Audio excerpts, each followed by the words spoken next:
Hi everyone, welcome back. Today, we're diving into the Ansoff Matrix. By the end of this video, you'll understand how to use the Ansoff Matrix to identify growth strategies for your business. Let's get started.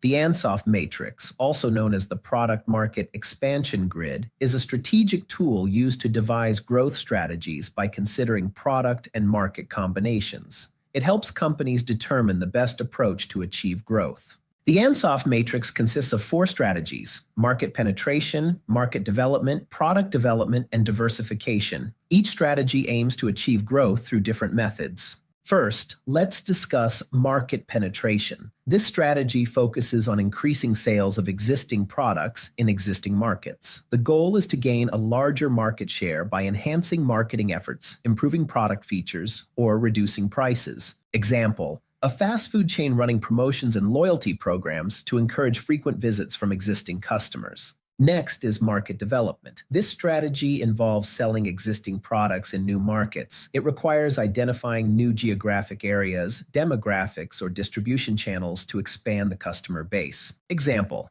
a cosmetic brand entering a new international market by launching its products in a different country. The third strategy is product development. This focuses on introducing new products to existing markets. The aim is to leverage your market presence to offer new solutions that meet customer needs. Example: a smartphone manufacturer releasing a new range of accessories, like wireless earbuds, for its existing customer base. Finally, we have diversification. This strategy involves introducing new products to new markets. It's the riskiest approach, but can be highly rewarding if successful. Example: a well-known car manufacturer starting a new line of electric bikes, entering both a new product category and market.